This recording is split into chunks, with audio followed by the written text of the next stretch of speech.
এই রান্নাগুলো যদি তোমরা করে খেতে চাও আর দেখতে চাও কিভাবে করেছি, অবশ্যই ভিডিওটা প্রথম থেকে শেষ পর্যন্ত কিন্তু তোমরা দেখো, অনুরোধ রইল। Good morning everyone, welcome to new blog. আশা করি তোমরা সবাই ভালো আছো, আমিও ভালো আছি। দেখো আমার পরিবারও ভালো আছে।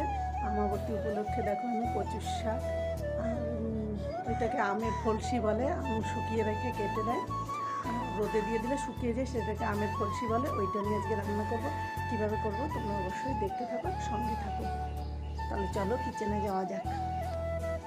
কচুর শাক নিয়ে নিয়েছি আমি, এই যে তিল নিয়েছি, আর এই যে আমের ফলসিটাকে ধুয়ে রেখেছি, যেটা আম শুকনো ছিল এই যে ধুয়ে রেখে দিয়েছি। একটু ভিজিয়ে রাখতে হয় আগে থেকে রান্না করতে গেলে, এটা রান্না শুকনো থাকে তো।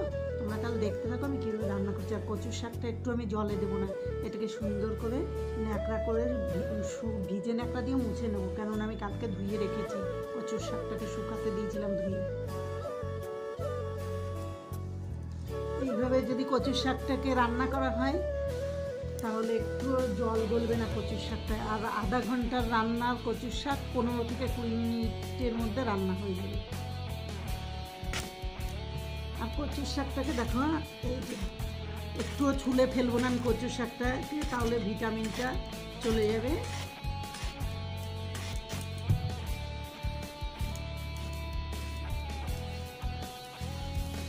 কচুর শাকটাকে সিদ্ধ করতে হবে না, এরকম করে কুচিয়ে রান্না করলে।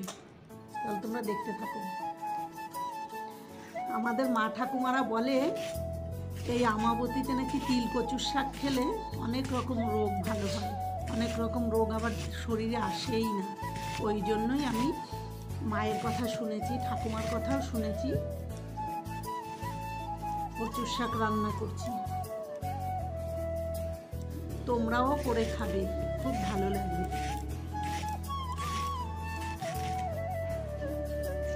কচুর শাকটা আমার একেবারে কোটা হয়ে গেছে। দেখো আলু কুচানোর মতন কুচিয়ে নিয়েছি, কম টাইমে রান্না হয়ে যাবে। আর এই দুটো কাঁচা লঙ্কা আমি এর সঙ্গে চিড়ে দিয়ে দেবো। তাহলে চলো রান্না করা যাক। প্রথমে এই গ্যাসটা জ্বেলে নিলাম আমি, শুকনো খোলায় তিলটাকে ভেজে নেব।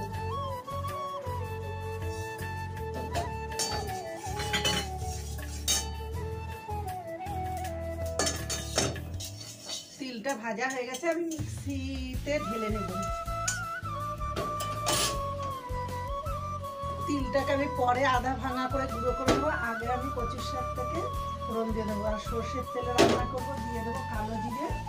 কালো জিরেটা হয়ে গেছে, এই যে কেটে রাখা লঙ্কাটাকে দিয়ে দিলাম, তারপর কচুর শাকটা দিয়ে দিলাম। পরিমাণ মতো নুন দিয়ে আমি কচুর শাকটাকে সুন্দর করে হাই স্টিমে দিয়েই নাড়তে থাকবো। দেখেছো ছোট করে কাটায় কত সুন্দর, একটুখানি টাইমের মধ্যে সিদ্ধ হয়ে গেছে, একটু জল গলেনি। এখন দিয়ে দেবো একদম অল্প পরিমাণে একটুখানি হলুদ, সেটা যতটা কচুর শাক সেই পরিমাণ বুঝেই হলুদটা দিতে হবে।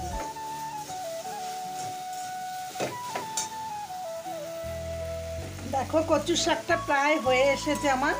তিলটা আমি বেটে নেবো, আর এইদিকে আমি এই গ্যাসটায় আমি ওই আমের কলসিটাকে রান্না করবো, ফোড়ন দিয়ে দেবো। দেখো গ্যাসটা আমি জ্বেলে দিয়েছি, আর বাটিটা গরম হয়েও গেছে। সর্ষের তেল দিয়ে দিলাম, আর দিয়ে দেবো এই যে শুকনো লঙ্কা দুটো, আর একটুখানি সর্ষেটা হয়ে গেছে, দিয়ে দিলাম সেই ফলসিগুলো, যে আমটা শুকনো আমটা ভিজিয়ে রেখেছিলাম সেইটা। দেখেছো কচুর শাকটা আমাকে একটুও ঢাকা দিতে হলো না। আর এই দেখো এই আমের ফলসিতে দিয়ে দেবো একদম অল্প পরিমাণে একটু নুন, আর একদম অল্প পরিমাণে একটু হলুদ। হালকা নেড়ে জল দিয়ে দেবো। হালকা নেড়ে নিয়েছি, এবার দিয়ে দিলাম জল। ফুটে গেলে নামানোর আগে দিয়ে দেবো চিনি। বাটা হয়ে গেছে আধা ভাঙা করে। এখন আমি দেখে নেবো কচুর শাকটা কত দূর হয়েছে, আর ওই যে আমের ফলসিটা কত দূর হয়েছে। আমার কচুর শাকটাও হয়ে এসেছে, একেবারেই হয়ে এসেছে। আমি এখন একদম অল্প পরিমাণে একটু চিনি দিয়ে দেবো। আর আমার এই যে আমের এই ফলসির টকটাও হয়ে গেছে, এতে আমি পরিমাণ মতন চিনি দিয়ে দেবো। আর এই যে তিলটা ভেজে রেখেছি, গ্যাস অফ করে তিলটাকে ছড়িয়ে দেবো এর উপর দিয়ে। তাহলে দুটো গ্যাসই অফ করে দিলাম, দুটো রান্নাই আমার হয়ে গেছে। এবার এই গুঁড়ো করে রাখা তিলটা আমি একটু ছড়িয়ে দিলাম কচু শাকের উপর দিয়ে, আর এত সুন্দর সেন্ট ভাজা তিলের, আর এই যে একটু টকের উপর দিয়ে ছড়িয়ে দিলাম। এই রান্নাগুলো অবশ্যই কিন্তু করে তোমরা খেও, ভালো লাগবে। আর ভালো লাগলে অবশ্যই আমার চ্যানেলটা লাইক কমেন্ট শেয়ার করে দিও, ডান দিকের বেল আইকনটা ক্লিক করে দিও।